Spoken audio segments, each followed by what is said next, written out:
Graça e paz, amada igreja. Hoje daremos continuidade ao Evangelho de João, capítulo 19. Jesus é condenado à crucificação. Então Pilatos mandou açoitar Jesus. Os soldados teceram uma coroa de espinhos e a colocaram na cabeça dele. Também os vestiram com um manto púrpura. Chegando-se a ele, diziam: "Saudações ao Rei dos Judeus", e batiam-lhe no rosto. Mais uma vez Pilatos saiu e disse aos judeus: "Vejam, eu estou trazendo a vocês, para que saibam que eu não encontro nele motivo algum de acusação." Quando Jesus veio para fora, usando a coroa de espinho e o manto de púrpura, Pilatos lhe disse: "Eis homem." Ao vê-lo, os chefes dos sacerdotes e os guardas gritaram: "Crucificam, crucificam." Pilatos, porém, lhe respondeu: "Levem-no vocês e crucifiquem-no quanto a mim. Não encontro nele motivo de acusação." Os judeus insistiram: "Temos uma lei, de acordo com essa lei, ele deve morrer, porque se declarou filho de Deus." Ao ouvir isso, Pilatos ficou ainda mais amedrontado e voltou para dentro do palácio. Então perguntou a Jesus: "De onde você vem?" Jesus, porém, nada lhe respondeu. "Você se nega a falar comigo?" disse Pilatos. "Não sabe que eu tenho autoridade para liberar ou crucificar você?" Jesus respondeu: "Não teria nenhuma autoridade sobre mim, se essa não te fosse dada de cima. Por isso, aquele que me entregou a ti é culpado de pecado maior." Desde então, Pilatos procurava soltá-lo, mas os judeus clamavam dizendo: "Se soltas este, não é amigo do César. Qualquer que se faz rei é contra o César." Ouvindo, pois, Pilatos este dito, levou Jesus para fora e assentou-se no tribunal, no lugar chamado Litóstratos, e em hebraico, Gabatá. E era a preparação da Páscoa, e quase a hora sexta. E disse aos judeus: "Eis aqui o vosso rei." Mas eles bradaram: "Tira, tira, crucifica-o." Disse-lhe Pilatos: "Hei de crucificar o vosso rei?" Responderam os principais dos sacerdotes: "Não temos rei, senão o César." Então entregou-lhe para que fosse crucificado, e tomaram a Jesus e o levaram. E levando ele às costas a sua cruz, saiu para um lugar chamado Caveira, em hebraico se chama Gólgota, onde o crucificaram, e com ele outros dois, um de cada lado, e Jesus no meio. E Pilatos escreveu também um título e pô-lo em cima da cruz, e nele estava escrito: "Jesus Nazareno, Rei dos Judeus."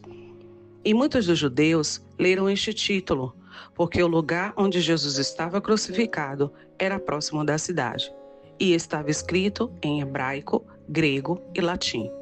Diziam, pois, os principais sacerdotes dos judeus a Pilatos: "Não escrevas Rei dos Judeus, mas que ele disse: Sou Rei dos Judeus." Respondeu Pilatos: "O que escrevi, escrevi."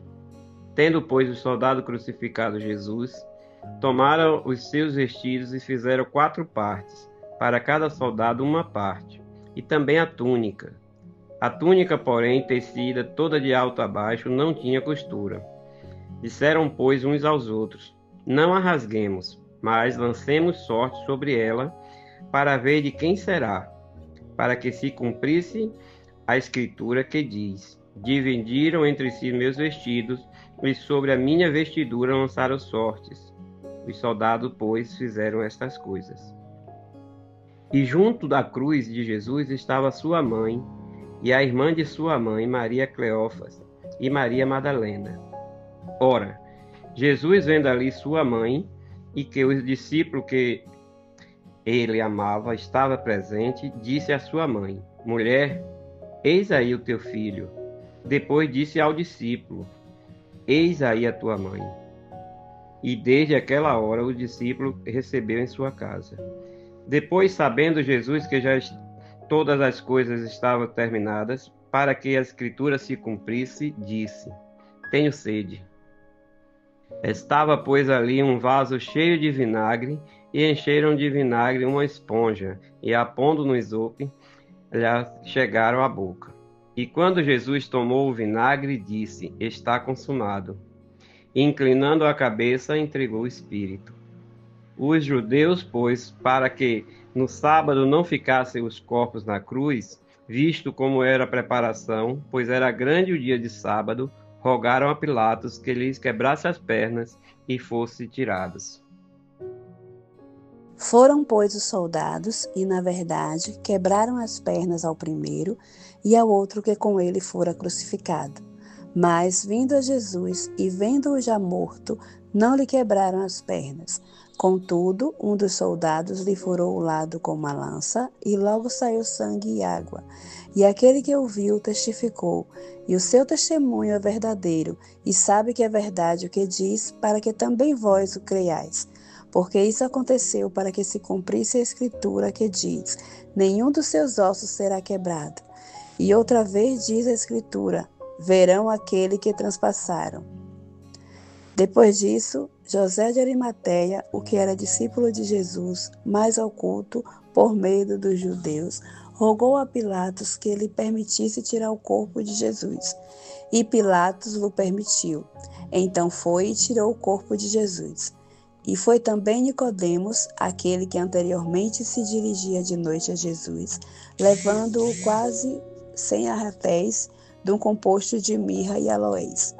Tomaram, pois, o corpo de Jesus e o envolveram em lençóis com as especiarias, como os judeus costumavam fazer na preparação para o sepulcro. E havia um horto naquele lugar onde fora crucificado, e no horto um sepulcro novo, em que ainda ninguém havia sido posto. Ali, pois, por causa da preparação dos judeus, e por estar perto aquele sepulcro, puseram a Jesus.